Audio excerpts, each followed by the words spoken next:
Bismillahirrahmanirrahim. Assalamualaikum warahmatullahi taala wabarakatuh. Alhamdulillahi rabbil alamin wa sallallahu ala sayyidina Muhammadin wa ala alihi wa sahbihi wasallam. Amma ba'du. Proses persidangan Dr. Tifa ya sudah mendapatkan titik terang dari para ahli yang berbicara.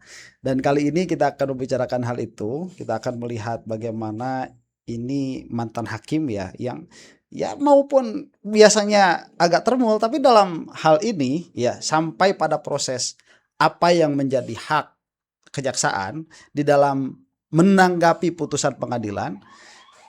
Pak Binsar ini sama dengan Mas Abdul Ghafur Sangaji, tapi nanti setelah masuk ke tuntutan ya atau katakanlah banding terhadap pengadilan tinggi, apa yang harus disikapi atau apa yang harus menjadi sikap pengadilan tinggi, itu baru berbeda. Hanya saja tidak ada, jadi istilah direvisi itu tidak ada ya.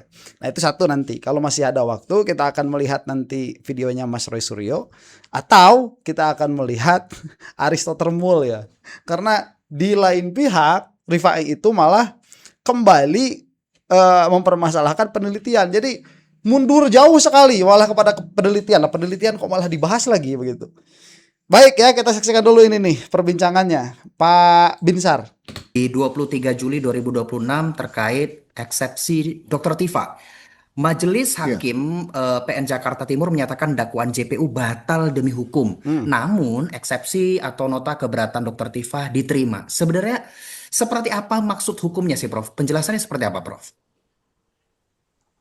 Ya, saya pun ikut mencermati pembacaan putusan Majelis Hakim Pengadilan Negeri Jakarta Timur tersebut. Setelah mencermatinya, saya melihat rasio desidendi, pertimbangan hukum yang dibacakan Majelis Hakim sebagaimana diatur dalam pasal 75 KUHP nasional itu ya, hanya disebutkan bahwa dakwaan jaksa penuntut umum itu tidak disusun secara cermat, jelas, dan lengkap dengan tindak pidana yang didakwakan. Saya perhatikan di sini Majelis Hakim dalam timnya tanpa menguraikan secara jelas bagaimana peranan daripada terdakwa Dr. Tifa dan kawan-kawan.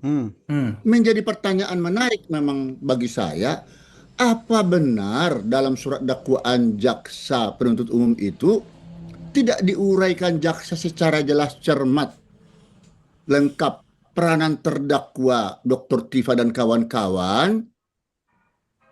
Apa peranan-peranannya mereka masing-masing? Apakah hanya sendirian Dr. Tifa, tidak ikut di situ Roy dan yang lain-lain? Walaupun mungkin dalam hal ini ada yang sudah ikut restoratif justice ya, RJ. Nah, jadi jika demikian halnya, pantasalah Majelis Hakim mengabulkan permohonan perlawanan atau eksepsi tim kuasa hukum Dr. Tifa tersebut. Nah, kemudian ada yang menarik atau aneh bagi saya, jawaban kuasa hukum Pak Jokowi yang bernama Rifai. Baik, sebentar ya sebelum ke situ. Ini coba bahasanya Profesor Binsar ini ya. Pantas hakim menerima eksepsi. Lah karena memang dakwaan dari kejaksaan tidak jelas. Nah kemudian mengomentari Rifai aneh. Tuh, ya ini kata profesor yang udah datang ke Solo agak sedikit termul. Rifai aneh. Jadi Rifai ya, nih kuasa hukum Jokowi, kalau mau bela Jokowi ya bela-bela aja, tapi jangan sampai membuat narasi sesat. Nah ini yang akan dikomentari oleh Profesor Binsar ya, di mana keanehan komentarnya Rifai ini. Terhadap putusan seperti ini, pihak jaksa biasanya nanti akan memperbaiki konstruksi pasalnya, ya disesuaikan dengan amanah dalam putusan tersebut, dan kemudian nanti jaksa bisa mengajukan kembali dakwaan ke persidangan. Jadi kembali lagi ini lebih kepada koreksi dari bentuk dakwaan yang dianggap obscure libel dan tidak berkaitan dengan terhentinya perkara. Ini perkara tetap bisa berlanjut dan jaksa tinggal memperbaiki dakwaannya. Demikian. Garis besarnya nantinya pasal yang baru diterapkan pasal. Sidang masih bisa dilanjutkan karena tadi kan jelas amanahnya hanya sekedar memperbaiki konstruksi dakwaan dalam konteks dianggap obscure libel. Jadi beliau nanti tinggal pihak kejaksaan tinggal melakukan koreksi pasal-pasal, ya entah nanti menggunakan kuhap lama seluruhnya atau kuhap baru seluruhnya karena ini kan ada lex favoreo ya. Mana pasal yang menguntungkan maka itu yang digunakan. Tapi mungkin pencampuran ini yang dianggap menjadi sebuah keambiguan, sebuah kekaburan. Menurut saya ini sebuah koreksi yang cukup bagus ya, daripada perkara berlanjut sampai di tengah-tengah baru ini jadi persoalan.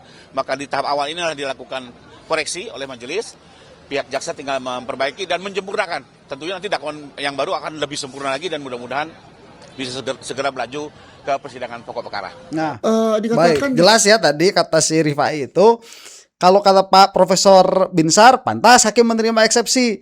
Lah kemudian kata Pak Profesor lagi tadi, sekali lagi saya ulangi, cuman ada komentar aneh dari Rifai, kuasa hukumnya Jokowi. Yaitu apa tadi kata Rifai? Jaksa tinggal memperbaiki ya dan perkara berlanjut. Jadi jaksa tinggal memperbaiki saja sebagaimana amanat dari hakim. Nah, apakah demikian? Ini aneh, ya pendapat sesat ini. di sana oleh beliau itu nanti JPU katanya akan melakukan perbaikan terhadap surat dakwaan jaksa yang dianggap tidak lengkap itu. Saya mau mengatakan bahwa dasar hukum dilakukannya perlawanan atau eksepsi itu terhadap surat dakwaan itu menurut pasal 206 ya KUHP nasional itu ada 3. Pertama mengenai kompetensi kewenangan mengadili. Surat dakwaan itu tidak dapat diterima. Oke, surat dakwaan tidak Itu dapat nomor diterima. 2. Ya. Kemudian yang ketiga, surat dakwaan harus dibatalkan. Yes. Nah, mencermati amar putusan daripada Majelis Hakim PN Jakarta Timur itu dikatakan kalau eksepsi daripada tim kuasa hukum itu diterima. Kemudian dengan sendirinya dakwaan jaksa penuntut umum itu dibatalkan. Artinya tidak sah. Oke.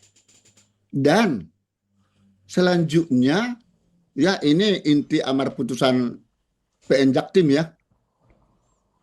Selanjutnya pokok perkara tidak perlu diteruskan, tidak perlu dilakukan lagi pemeriksaan pokok perkara. Nah ini kan menjadi bumerang ini. Ya, betul. Jadi masalah ini. Apa yang perlu dipertanyakan kepada saya? Baik. Apa yang perlu ditanyakan kepada saya? Bagus ya.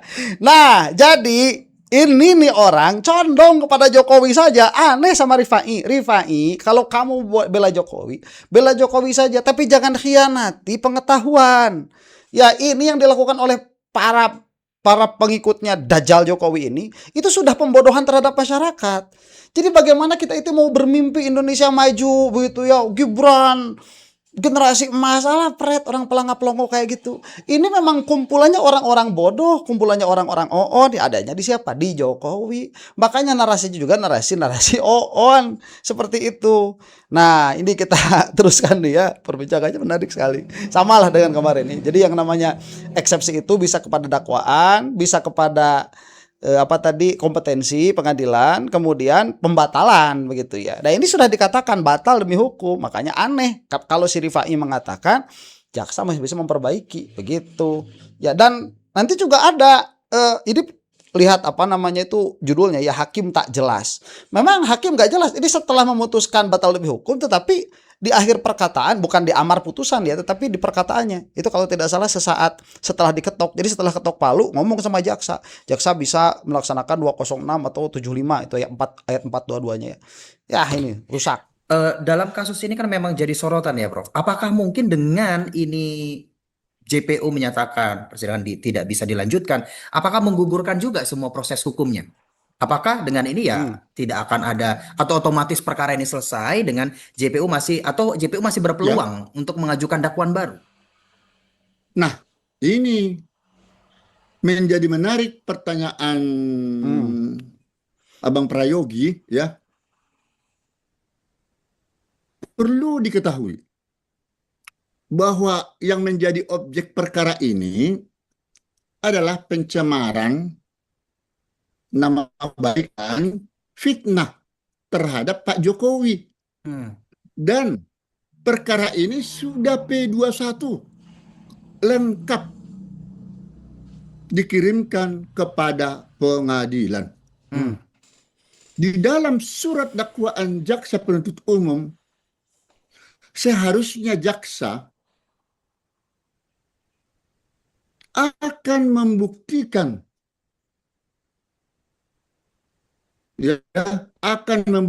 kebenaran surat dakwaannya, apakah benar atau tidak benar pencemaran nama baik daripada Jokowi. Bukan soal ijazah, hati-hati. Ini saya lihat menjadi bola liar.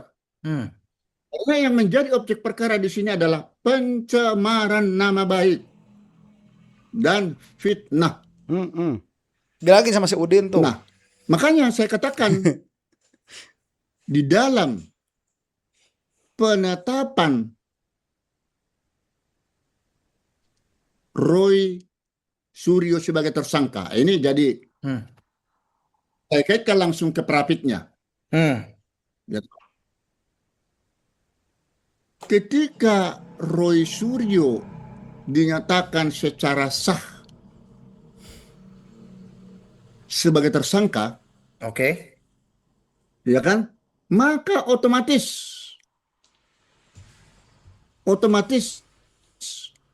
ya segala sesuatu yang berkaitan dengan Dr. Tifa adalah juga sebagai terdakwa. Jika dalam amar putusan setelah majelis hakim menyatakan dakwaan JPU tidak dapat diterima, mungkin saja kasus itu akan dapat dikembalikan kepada jaksa penuntut umum. Dikembalikan seperti itu. Oke? Iya, kan tadi ada pendapat daripada Pak Rifai. Pendapat Pak Rifai mengatakan nanti jaksa penuntut umum akan dapat memperbaiki dan melengkapi surat seperti dakwaannya. itu surat dakwaan, betul. Ya, melengkapinya. Tetapi ada 3 dasar dilakukannya Eksepsi. permohonan eksepsi terhadap surat dakwaan. Satu tadi, apakah kompetensi kewenangannya merupakan kewenangan daripada Pengadilan Negeri Jakarta Timur. Kedua, apakah surat dakwaan tidak dapat diterima? Kan itu nomor 2. Atau dakwaan dibatalkan. Ketiga, apakah dibatalkan? Ya. Putusan dibatalkan. Tadi kita sudah sependapat kalau amar putusan daripada Pengadilan Negeri Jakarta Timur, surat dakwaan dibatalkan. Hukum tidak sah. Sehingga tidak perlu dilanjutkan pemeriksaan pokok. Oke. Udah habis dari sananya ya. Padahal lagi seru tuh. Tidak bisa dilanjutkan pokok perkara. Jelas ini seperti yang dikatakan oleh Mas Abdul Ghafur Sangaji. Ya, saya pertamanya mengatakan Firmanto yang betul karena melihat dari perkataan hakim setelah tok begitu. Ya gimana? Kalau saya salah ya udah salah aja begitu. Saya salah begitu. Yang benar Mas Abdul Ghafur Sangaji. Mas Abdul Ghafur Sangaji betul. Diverifikasi oleh Pak Binsar, Profesor Binsar. Jelas sekarang begitu ya. Nah, nanti ini yang saya suka nih. Kita kan berarti sudah jelas tuh dasolennya jelas begitu ya. Apa yang seharusnya terjadi. How it should work. Bagaimana seharusnya hukum itu berlaku. Itu sudah jelas berarti putusan tidak bisa pokok perkara tidak bisa dilanjutkan kecuali apabila kejaksaan mengambil upaya banding kepada pengadilan tinggi. Nah, itu ada pengecualiannya ke sana, bukan revisi. Nanti kita tinggal melihat ya pada persidangan berikutnya apa yang akan dilakukan oleh jaksa ini. Apakah dia akan membawa hasil putusan dari permohonan banding atau tidak. Kalau tidak, tetapi diteruskan kepada pokok perkara, hakimnya Edun, ya hakimnya yang on.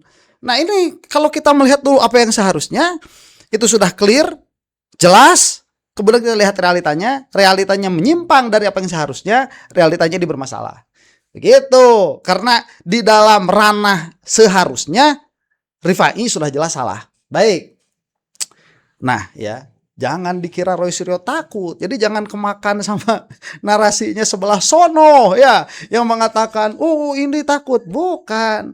Ini bukan masalah takut tidak takut, tapi kita berbicara hukum seharusnya, dan lawyer juga harus mengupayakan hukum seharusnya. Jangan mau dipolitisasi.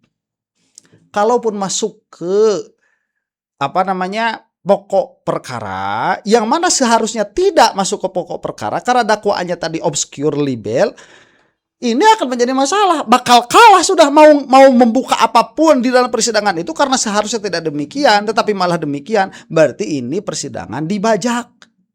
Ya, nah kalau persidangan dibajak ya masa kita mau melanjutkan? Nah, percuma, mau semua perkara dikeluarin juga percuma, gak bakalan bisa karena sudah dibajak persidangannya. Nah, kalaupun masuk ke persidangan, Mas Roy ini punya senjatanya internal UGM sendiri. Nah, yang mana kita lihat yang dari internal UGM pun kesel sama para termul karena mereka itu melakukan pembodohan terhadap masyarakat. Masyarakat dibuat bodoh, dibuat sesat. Nih ya kita saksikan nih. Prof Bagas menuliskan di sini di WA. Sidang berikutnya kapan? Laporkan termul-termul itu ke polisi. Ya, 2 hari ke belakang fitnah Dimas soal ijazah S3 palsu dan akan membantu saya. Dan itu berarti dia juga mengatakan saya pengen hadir pada sidang utamanya. Udah, Prof Bagas terima kasih, mohon izin WA-nya saya bacakan. Jadi ini akan membantu kita ya, dan nanti akan mengcounter apa yang tadi. Prof Bagas coba boleh jelaskan. Prof Bagas itu siapa dan Prof Bagas namanya Prof Kanjeng Pangeran Haryo Bagas Hamengkunugroho, itu adalah seorang dosen di UGM, dosen dan profesor yang kemudian sempat memang ketemu dengan Rismon waktu itu. Ketika Rismon masih belum tertranslasi dan belum terrotasi. Dan dia mengatakan palsu ijazahnya. Tahu dari mana Prof Bagas? Menyatakan, dan beliau ada di sidang CLS di Solo. Oke. Beliau menjadi saksi nggak ya? Saksi juga. Kan palsu itu harus ada argumentasi, bukti dan seterusnya. Dari mana kemudian? Prof Bagas itu saksi empirik, saksi fakta. Beliau kuliah di UGM, beliau mahasiswa tahun 80-an. Jadi tahu ngerti kalau apa yang dilakukan oleh Jokowi ini tidak benar. Banyak Mas, jadi makanya kita tunggu aja deh, banyak saksi fakta kok, termasuk pembuat atau pencetak ijazah di Pasar Pramuka tadi itu. Dan itu akan datang di sidang nanti? Berjanji sudah akan datang bersama Mas Rustam Effendi. Sidang Dr. Tifa dan sidang Mas Roy? Ya, begitu. Jadi boncos lah kalau hanya bicara soal ijazah, dan kemudian yang lain-lain nggak dikeluarkan dalam buku ini. Jadi buku ini nulis apa? Nggak nulis apa-apa itu ya. Udahlah. Itu aja udah gampang.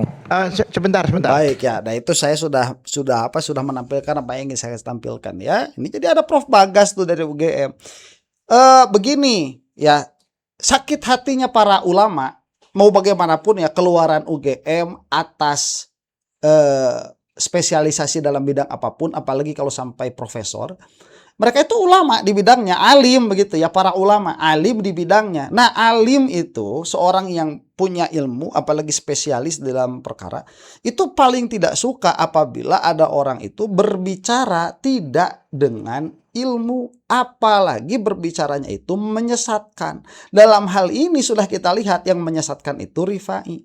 Makanya tadi sampai katakan sudah laporkan termul-termul itu ke polisi. Ya cuman percuma ya, polisinya termul juga. Masa jeruk makan jeruk. Yang ada aja kemarin gimana Febri itu ya. Hanya saja ini kan merupakan kekesalan yang memang kita tidak memiliki jalan keluar. Nah, apa jalan keluarnya? Gak ada. Ya berdoa. Karena kita sudah melihat nih ya, doa kita itu alhamdulillah sedikit-sedikit dikabul ya.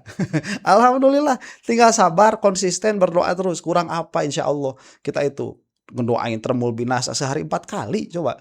Minimalnya itu ya. Nah, belum lagi kalau ditonton sama banyak orang begitu, diamini, wah apalagi itu. Bakal cepat insya Allah. Nah itu Profesor Bagas. Baik, Di lain pihak, karena di dalam Rakyat Bersuara ini yang berbicara kan Firmanto ya. Di lain pihak ini ada acara yang diampu oleh TV One. Nah, di sini yang ngomong si Rifai. Lah kok malah balik jauh kepada penelitian, yang mana saya beberapa kali kecewa dengan Pak Bonatua begitu ya. Kecewanya itu saat Bonatua mengatakan bahwa penelitian Roy Suryo itu penelitian receh. Kemudian di sini juga mengatakan penelitian dengan kasta yang terendah. Nah, kalau mengatakan penelitian dengan kasta terendah, saya agak-agak bisa menerima begitu ya, karena dia mengatakan yang namanya penelitian itu ada tiga jenis ya, eksploratif, apalah nanti ada 3 jenis begitu. Roy Suryo mengatakan eksploratif, bukan berarti betul begitu ya, hanya saja perkataannya ada landasannya. Tapi kalau mengatakan receh, itu Maya sudah penghinaan begitu. Kok ada aja di sebelah sana Udi, di sebelah sini Bonatua. Tapi Bonatuanya sendiri kita dukung. Nah, setelah Bonatua nanti ada Rifai ngomong. Sebelum ini yang ngomong siapa? Aristotermul juga mempermasalahkan penelitian. Padahal kan kita sudah masuk ke dalam persidangan. Persidangannya itu fitnah dan pencemaran nama baik. Lah kok mundur sekali ke belakang kepada penelitian? Ini apa mau diulang lagi dari awal nih permasalahan? Ya, kita saksikan nih. Oke. Bagaimana cara membatalkan kebenaran otoritas? Ya, ini di sini kata kuncinya adalah tadi penelitian. Nah, pertanyaan utamanya, pertanyaan tes pertamanya, apakah penelitian ini itikatnya ada itikat untuk betul-betul curiosity atau knowledge, atau itikat buruk di belakangnya? Apa bedanya? Kalau itikat buruk itu, penelitian itu hanya cover aja. Jadi dia sudah mulai dengan kesimpulan. Yang lainnya mengikuti kesimpulan. Misalnya nih ya, ini misalnya, saya mau kesimpulannya ijazahnya palsu, baru saya cari-cari untuk mendukung kesimpulan itu. Tapi kalau untuk curiosity knowledge, dia masuk itu dengan open mind. Jadi dia tidak tahu palsu atau asli, dia jelaskan datanya apa, dia jelaskan dengan detail metodenya apa, tingkat kesalahannya, probabilitasnya apa. Justru saya memang penasaran, begini, saya baca juga Jokowi White Paper. Saya mau kritik dulu nih, kenapa? Pertama, terminologi white paper itu apa sih? White paper itu sebenarnya alat propaganda, jangan salah. White paper itu sejarahnya ada alat propaganda yang digunakan oleh pemerintah untuk menjustifikasi satu kebijakan. Yang paling terkenal, white paper yang paling terkenal itu adalah kebijakan British mendukung Israel dalam pendudukan Palestina. Tapi kalau dalam konteks itu saya kritik dulu satu. Yang kedua saya lihat tidak ada probabilitas errornya di situ. Jadi yang ada hanya probabilitas keyakinan, ada yang 99%, tapi probabilitas errornya dan keterbatasannya itu tidak dijelaskan. Yang ketiga menurut saya yang paling fundamental, penelitian ini tidak peer reviewed. Apa tuh peer review? Tidak direview oleh, nggak ada wasitnya nih penelitian ini nih, nggak ada wasitnya, nggak ada orang ilmiah yang menjudge apakah ini valid atau tidak. Nah makanya saya berpikir kalau misalnya nanti di jaksa untuk membatalkan penelitian itu, ya, dia mengundang tuh peer reviewer. Misalnya Dr. Tifa mengatakan neuroscience behavior. Saya pernah diskusi di sini, Mas Andrew kalau ingat. Saya tanya, dia kalau membaca gesture, ya, apa hubungannya membaca gesture itu? Bagaimana menyimpulkan membaca gesture ketika dia ngomong, mimik muka dengan ijazahnya palsu apa asli? Nah itu metodenya di mana pada waktu itu? Nah kalau saya menjadi jaksa, itulah yang harus dibatalkan. Apakah betul ada metode seperti itu? Apakah metode itu bisa menyimpulkan sampai 93%, 95%? Apakah mungkin tadi merubah data tadi Pak Bonatua ya, juga, Bang, kualitatif menjadi kuantitatif? Itu nggak sederhana itu. Data huruf menjadi data angka. Itu mixed methods itu limitasinya besar, metodologinya itu harus strict. Jadi makanya saya jadi bingung. Ya, nah itulah makanya bingung nggak termul. Saya tidak tahu ini bagaimana nanti hasilnya, tapi tahu saya katakan pihaknya Mas Aziz Zaniar ini punya mountain to climb, gunung yang harus didaki untuk memberikan jarak atau untuk membatalkan kebenaran otoritas tadi. Baik, sebentar ya. Ini menarik nih. Ini kan katanya untuk membatalkan pernyataan otoritas, karena di sini otoritasnya adalah UGM. Bukan, otoritasnya bukan UGM. Otoritasnya itu adalah ANRI salah satunya. PT UN salah satunya, itu otoritasnya. UGM bukan otoritas itu. Dan ini juga sering ditanyakan oleh hakim-hakim termul itu. Siapa yang berhak untuk menyatakan sesuatu itu maladministrasi atau tidak? Itu pertanyaannya selalu siapa, bukan apa. Padahal apa yang seharusnya itu ditanyakan, apa yang menjadikan sesuatu itu maladministrasi atau tidak. Lah kan aturan-aturannya. bukan siapa. Kita lihat nanti aturan-aturannya bagaimana, kemudian apakah aturan-aturan ini terpenuhi atau tidak. Apabila aturan-aturan ini terpenuhi, berarti tidak ada maladministrasi. Apabila tidak terpenuhi, berarti di situ ada maladministrasi. Oke, itu clear ya. Harusnya bukan apa, bukan siapa. Jadi pertanyaannya sudah salah dari awal. Siapa yang membatalkan pernyataan otoritas? Lah kita mau percaya sama otoritas di negara Konoha begitu? Ya. Nggak bisa, otoritas harus membawa bukti di negara kita sekarang ini. Karena otoritas tidak memiliki harga di hadapan masyarakat. Nggak punya. Kalau di hadapan administrasi punya harga. Kalau di hadapan masyarakat nggak punya harga. Makanya pertanyaannya bukan siapa mengenai otoritas, tapi apa begitu. Nah baik ya. Kata Aristoteles nih, untuk membatalkan pernyataan otoritas, maka yang bisa dilakukan adalah penelitian. Hanya saja penelitian itu bermasalah karena penelitian harus dilihat itikat penelitiannya. Betul ini, betul ya. Dalam pengertian bahwa jangan sampai ada kesimpulan dulu sebelum penelitian. Harusnya penelitian dulu baru kesimpulan. Nah, ini bukan problem Mas Roy Suryo, bukan problemnya Dr. Tifa. Ini problemnya para ahli survei. Ya, mau itu survei KPU, mau itu survei elektabilitas, kemudian survei angka kemiskinan, survei angka kesejahteraan, angka kebahagiaan, itu survei mereka di sana. Permasalahan sedari awal ini mau bikin angka kemiskinan 1,8%, baru dibikin penelitiannya. Sesat. Ini bukan permasalahannya Roy Suryo dan Dr. Tifa, ini permasalahannya lembaga-lembaga survei yang ada di Indonesia. Adapun Roy Suryo dan Dr. Tifa bagaimana? Nih kata si Aristoteles tadi ya, mengatakan bahwa ini sejatinya sepertinya begitu di belakangnya ada kesimpulan dulu sebelum penelitian. Kenapa? Satu permasalahan yang disebutkan sama si Aristoteles nih. Ini white paper. White paper itu adalah alat propaganda. Ya kan tidak mesti juga mengambil dari situ. Dari mana refernya white paper itu? Karena ada white paper juga itu dalam pengertian buku putih, bukan dalam pengertian propaganda. Tetapi tatkala ada seseorang, dia itu sangat banyak sekali dicap keburukannya, kita ambil kebaikan-kebaikannya. Nah, kebaikan-kebaikannya ini dari sekian keburukan, kita sisihkan keburukan itu, kita ambil kebaikannya. Jadilah itu white paper, ada, bukan propaganda. Memang beberapa kali itu dijadikan propaganda. Lain soal, itu kan penggunaan white paper, bukan berarti Roy Suryo dan Dr. Tifa dan Rismon saat itu refernya ke sana. Satu, ya, jadi kenapa kok dipermasalahkan? Judul buku kok dipermasalahkan? Kemudian yang kedua, tidak ada probabilitas error. Betul, saya juga sudah baca Jokowi's white paper, ada tuh tadi barusan barusan saya dibuka sama saya. Tidak ada probabilitas error, betul. Dan tidak ada pula kesimpulan 99,9% di dalam Jokowi's white paper. Kalau ada, coba tuliskan di halaman berapa. Kalau ada. Yang dikatakan oleh Roy Suryo di luar adalah 99,9% palsu, itu menyatakan dari keyakinan. Makanya si Momon mengatakannya sampai 11.000 triliun %. Gak bakalan ada tuh 11.000 triliun % itu bagaimana? Metode yang mana? Margin of error yang sampai tidak ada margin of error sampai lebih begitu. 11.000 triliun nggak ada. Itu adalah bahasa di luar penelitian, bukan bahasa di dalam penelitian. Hanya saja apabila dikatakan tidak ada probabilitas error, betul. Kenapa? Nih saya katakan sekali lagi, yang bisa memakai probabilitas error di situ cuman si Momon, cuman si Rismon yang bisa. Karena yang dilakukan oleh Roy Suryo lebih kepada investigasi jurnalistik. Yang dilakukan oleh Roy Suryo itu lebih kepada itu, investigasi jurnalistik, bukan dalam pengertian penelitian dengan data-data kualitatif dan kuantitatif. Bukan di sana, tapi jurnalistik. Apakah itu penelitian? Penelitian juga.